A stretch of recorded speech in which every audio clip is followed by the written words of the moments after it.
Hi everybody, how you guys doing today? Today we're gonna talk about 7 tips that are gonna help you elevate your documentary style filmmaking. The 7 tips are gonna be sorted in 3 main categories. The first one is going to be choosing your subject and finding compelling stories. The second big category is interviewing techniques for documentary style filmmaking, because those tips are really gonna help you elevate your interviewing skills. Last but not least, the third category is going to cover authenticity and ethics when it comes to filming documentary style videos. I genuinely hope that you guys find value in this video. Let me know down below afterwards. For now on, let's get to the video.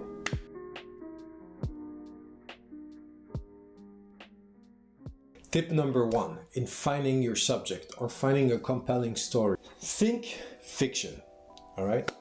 I want you to look at life as if it was one big story. That's one problem that a lot of filmmakers have when it comes to finding the subject. Usually people overthink this process too much and they tend to try to find the most insane story possible or something very crazy in order to get a story going on. Essentially, take your environment, take your world, and look at people as actors. Every actor has its own life, its own problems, its own, crisis, drama. Most of the times, the most unbelievable stories, they happen in real life and not in the movies. How often did this situation happen exactly in your life? You're having something going on and you're with a relative or a friend. You guys talk together and you're like, no one is going to believe it. Or if this was a movie, no one would buy it. For example, last year I was filming a documentary about running and I came across this very interesting character, which was a very nice person, still talk to him to this day, who happened to be an ex-champion in marathon running.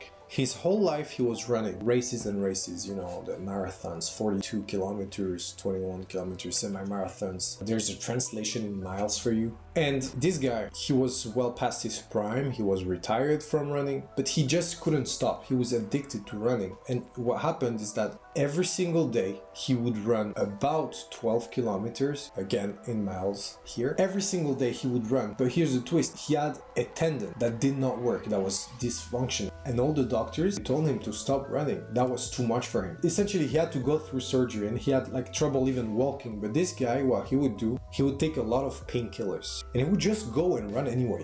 And every single day he would run his 12 kilometers every single day in an insane pace as well. He would always do it under 40 minutes, which for his age is crazy, regardless of the pain. One of those stories is something that you just get from talking to people around you. And that leads us to tip number 2, which is talk to people, be open about what you're doing. When you talk to people, you will tend to find a lot more stories by simply just saying that you make those movies. And so what people tend to do is that they will be interested in you. They're like, oh really, you make documentaries, what about? And then you will be able to ask them about their life, etc. and see in that aspect in their life, identify some sort of stories, some sort of drama, some sort of crisis, something that happens in their life that you will be able to then capitalize on and say, okay, that's interesting. If I want to make a short summary, is talk to people and be open about stories that may come to you. Now comes to part number 2, which are interviewing techniques for documentary filmmaking. However, I think this part will apply to anyone that wants to do interviewing. Those tips will really help you elevate your interviewing skills. I've used them in the past and it took me from having flat interviews that were pretty empty and going back and forth with someone to something that was really more human, really more connected with the person, and I think that's something you should try and do as well. So, first off, which is common sense, be actually curious, okay? Pretty common sense, but I think you should show the person interest, the person that you're interviewing, of course. If you're not interested in what the person has to say, the person is gonna catch on and the audience is gonna catch on, which ultimately is gonna transpire through the screen, believe me. And also, it's pretty rude for the person that's talking, that's sharing it, like his life experiences or anything, when the person that's filming them for a documentary is actually completely uninterested. So that's one thing you should really take care of, is be actually curious. And one good technique for that, essentially having a back and forth with your eyes between the camera to see if it's filming properly, etc., and the actual person, making eye contact. In general, not only documentaries, when you're interviewing someone, look at them in the eyes and have eye contact. That's basically just being polite. That's common sense, but I cannot stress this enough. So many people that interview, they're just scared to look at the person. They look at the camera all the time. So just look at the person and listen to what they have to say. Mostly they're sharing their heart. And so if you actually listen and they tend to forget the camera, they will open up their heart a lot more than if you just, film and you're like, okay, now I'm on my camera. Hello, do I have what will you wear wigs? No, I'm kidding. This interview is like genius. Real ones know what I'm talking about. Next tip, which is my secret technique. I want to give you guys a little story for that technique. There was a seminar with a big documentary filmmaker. He is crazy about movies and documentary. He has interviews and documentaries that are beyond this world. I would recommend you guys to watch him. I'll reference him down below in the description. You should check out his work, absolutely. He told us one thing that was very interesting about interviewing that I use to this day. Whenever you ask a question, just wait. Wait and say nothing. The person that you're interviewing is going to do this thing for sure. You're going to ask a question and the first answer is going to be very surface level. Quick example, you're interviewing a sportsman. Why have you started this sport? First answer. Well, I was always kind of an active kid and I was looking for something to do in my free time. Now here comes the tip. You do not say anything. You do not talk first. You stay here and you look at the person in silence. It might feel awkward, but the actual answer is going to come right from the heart, directly to you. Well, actually, I always had an abusive child, blah, blah, blah, whatever it is, it doesn't have always to be dramatic or tragic, but usually when you let that little silence sink in, the person is going to give you the surface answer and then give you the actual better answer and longest answer. So I use this all the time in my interviewing, no matter what. I ask a question and I wait for the person to do those 2 steps and they always do it. There's not a single time where I missed. Fewer questions, but more deep. Do this technique right now. Apply it. Apply it. The 5th tip that I have for you guys comes still in this section, which is interviewing and filming, but that can be used for so much more, but especially filming in documentary style filmmaking, all right? I want you guys to become part of the subject's life. The subject is the person you're filming or whatever it is. It could be a group of people, a group of dancers, a group of martial artists. I want you to become a part of their life. What I mean by that, get to know them, get to know their environment, and if you have the time, I implore you, just stay a few days without filming with those people. Stay around them, follow them no matter what they do. If they go grocery shopping, you go with them. Just follow them, right? Put yourself in that environment. That's gonna really transpire through the screen. And then what I want you to do is slowly but surely bring out the camera. You're gonna help them visualize you with the camera as part of their environment. Little by little. I'm not saying film right away. You can start taking pictures, you can start just wearing it around your neck or having it in your hand just ready, or start shooting some B-roll. Just film something here and there.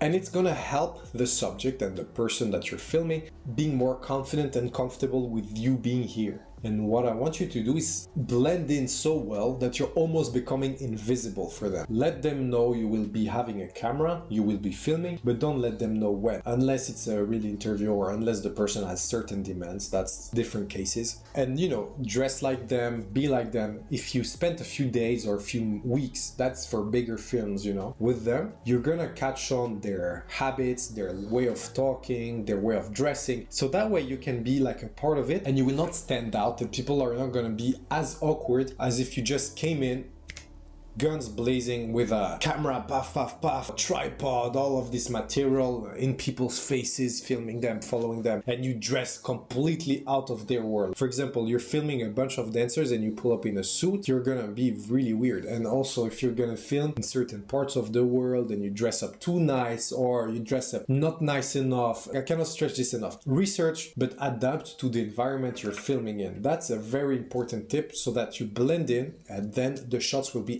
100% more natural, and it's really gonna help you elevate your shots in your movie, right?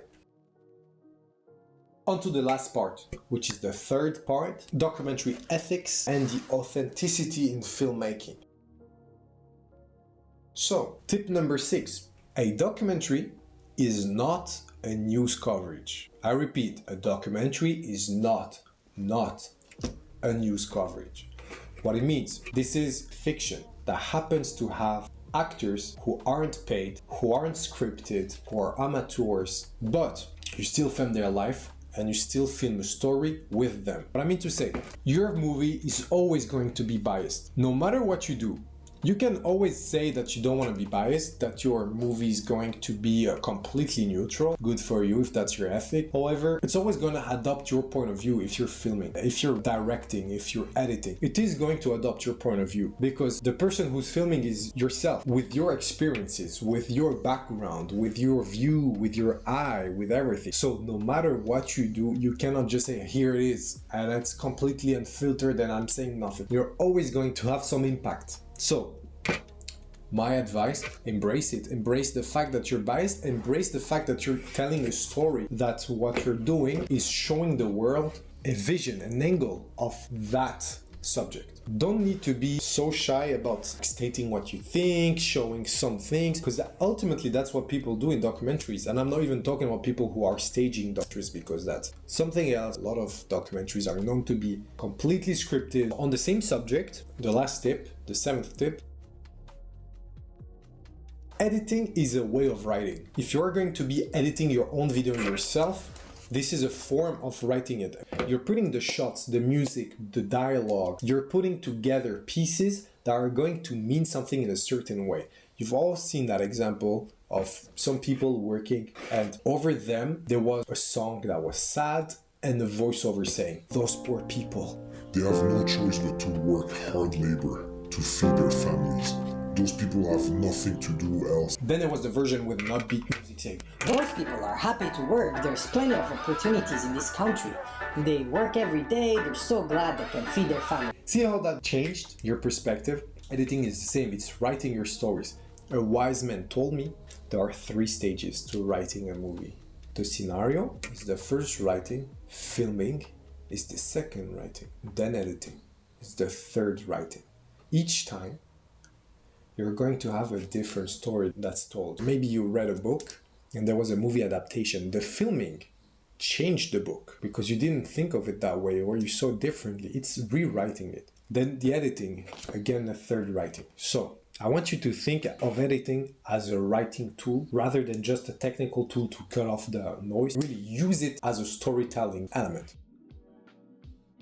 To summarize the 3 big categories of this video, choose your documentary subject by looking around, being curious, enjoy finding stories everywhere. Look at life as a big story. For interviewing people, be curious, go out there and listen to the person for real. And then also use the secret technique that I showed you. And last but not least, for the last category, to summarize, own the fact that this movie is going to be your movie and not some news coverage. If you want to do news coverage, that's great, just do it. It's still biased. I'm not going to talk about the controversy that, news are owned. It is what it is, but everything is biased, so own it. On some last words, enjoy the process, enjoy this pure, raw method of filming. Enjoy life around you because it's going to give you so many stories that are much more interesting than maybe what we can come up with writing.